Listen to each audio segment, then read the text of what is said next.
The do no harm principle of politicking here, Yeah, Audie. I mean, interviews, they can be combat, they can be a conversation. And what she needed to do was communicate. And so often in the past, she comes to an interview in a way prepared to be the interrogator. And people already know she's good at asking sharp, tough questions of people who she feels deserve scrutiny. It's her being under that scrutiny that has been where the stakes have been higher. And I think today it did show that she has the ability to sit down and have that back and forth that Republicans are talking about. Can she really do it? So how many more times?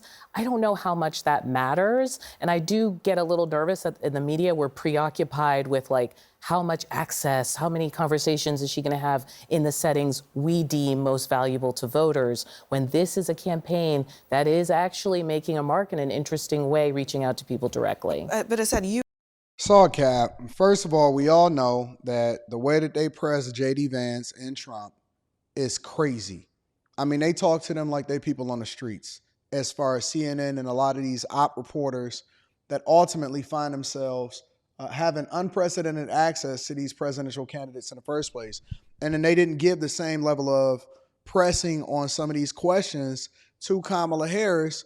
And we know that it's slanted, right? We know that it's because they actually are in favor of her. And so they have a bias, which is very difficult for you to evaluate a presidential candidate in front of somebody, because we know that they're going to do their interviews with the people that they like, right? We know that it's easy for them to cherry pick it. But the thing that I think that is more unprecedented is the fact that Trump and J.D. Vance not only take live questions from reporters, but they're going to pull up to the National Association of Black Journalists. They're going to pull up to the CNNs. They're going to pull up to the NBCs. They're going to pull up to the MSNBCs. They're going to pull up to the ABCs.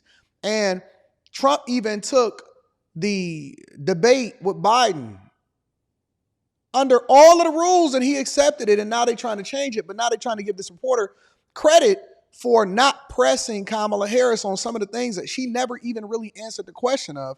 And in addition to that, she had a horrible night. And so I think that this is probably going to be a compare and contrast to how people view what this interview was, which it was absolutely a disaster, and how Black women tend to look at it versus how other people look at it, and whether they can be objective enough to actually tell it what it is. I mean, let's just be real. It was an absolute disaster of an interview. You have also spent a couple of times now interviewing her.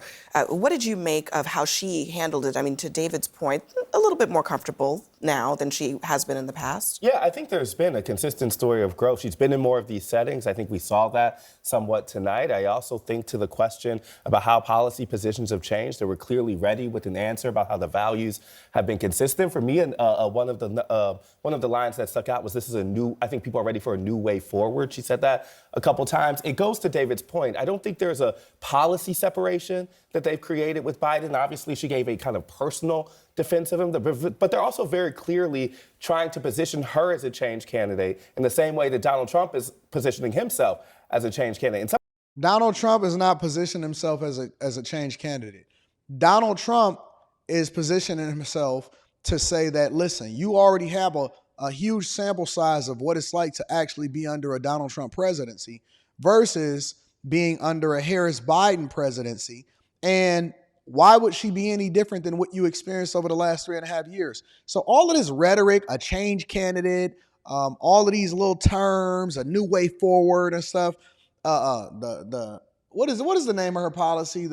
Whatever the economic policy, an economic forward, the forward plan, whatever y'all want to label it and term it in order to make sure that it polls well with the people. The reality is that she didn't answer the questions. She's not a change candidate, and it was absolutely horrible. And so now you can see the bias between people that vote based off of identity politics, which we didn't expect anything different from CNN in particular. But now you can see the difference of how people start to look at things and how they judge the situation and whether or not they're objective enough.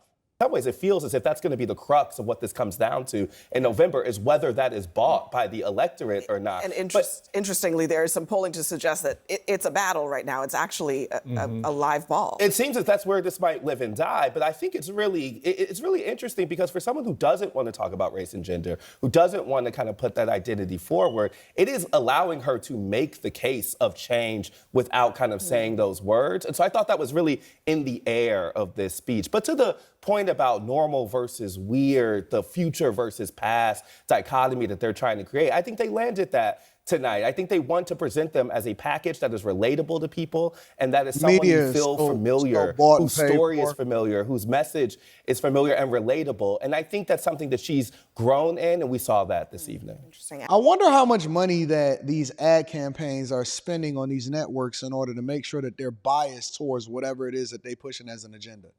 Because that's probably the real thing here. So I think I would break this down into 3 parts: They values, go black to black to vision, black. and her voice. And I think she made it very clear that she is still committed to her values, to be an American, to be a prosecutor, even though she may have changed on some positions. And she clearly outlined where she had changed. I think on the vision, she flip-flopping. she attempted to draw the contrast without talking about Donald Trump, but still being Every single time that they asked her a question that wasn't about Donald Trump, she then went to Donald Trump. That's literally what happened in the interview. I wish I had a compare and contrast right here, but I don't have enough time to do all of that editing. But she literally went and then well, compared to Trump, and Trump with this and Trump with that, and so on and so forth. And she do it at every campaign stop and every rally, and she did it in the CNN interview. And then when they asked her about what Trump said about her race, then she didn't want to have no conversation in this next question. And we know why.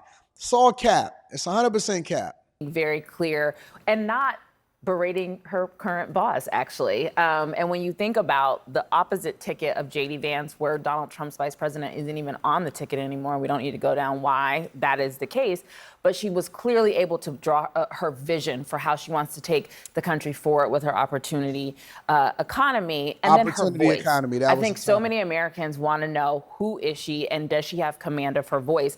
And she answered every question. Now, you might not like the way she answered them, but she answered them as a capable, qualified leader. And I do think she moved the ball forward a little bit. You know, maybe she didn't score a touchdown tonight, but she definitely moved down the field. All right, Scott. I agree with Ested about this idea of the question of who's going to change will be the fundamental defining question of the election. And I was sort of watching this, you know, holistically. What is she saying? What does she look like? What's on the screen? So at the beginning, when she's talking about Biden and their record, our screen said, this is called the Chiron, the headline at the bottom. It said, Harris stands by Biden administration economic record. She is making it clear that she will embrace and be a continuation of Biden's economic policy, his record, what they've done. She offered no remorse, no regrets, no introspection about anything they've done. She continued to blame inflation on this fantasy price gouging idea. She had no additional thoughts on the economic situation in the country or what they've done beyond just saying, Joe Biden and I have done a great job. Now, if I were the Trump people, I would be salivating over the idea that that's how they are going to run the race. I don't believe it's tenable. I also thought it was interesting that she didn't take any responsibility at the end for telling the American people that Joe Biden was fine and he was strong. I mean, we all know that's not true. That's why he's out of the race, and she's still standing by the idea that he was fine and he's strong and that he's fine today. Nobody believes that, and I just think at some point, then why isn't he running? Because he's too old, point blank. Same reason why Donald Trump probably shouldn't be running, because he's too old and out of touch. I think most Americans know the truth, and when you're running to be president... That's insane that she just sat there and said that. That's absolutely insane. We all witnessed the decline of Biden over the last 3.5 years, almost to the point to where we think that he need a blankie. And this woman is sitting here standing 10 toes down, believing it. Even Biden don't even believe what he being said. Biden showed up to the Democratic National Convention, did his day, and then was up out of there the next day. Probably the same night. He didn't stick around. He didn't want to hear no, hey, yes, go Joe. He know that the person that he picked based off of diversity, equity, and inclusion was the one that wound up pushing him out of office and taking advantage of the fact that she had the visibility to now leapfrog off of him. And he still believes that he probably so angry and bitter, but he got to do what he's supposed to do. He got to fall in line with the establishment, because Hunter Biden's head is on the chopping block right now, too. and you're willing to look them in the face and tell them something they know that you know is not true, it does speak a little bit to your character. Scott, listen, man, we all know the truth, and I think that Scott Jennings absolutely he told the truth, and then he had to be interrupted by the woman that then said that she believed it, although we all know it's cap. And then she did the same thing that everybody else do. I mean, look, no. It's a huge difference, and we've seen it during the debate between a Donald Trump and a Joe Biden. And so now they try. Come on, man. Come on. We know what's happening. We know the finesse. Make sure y'all tap into the Patreon. Link is in the description.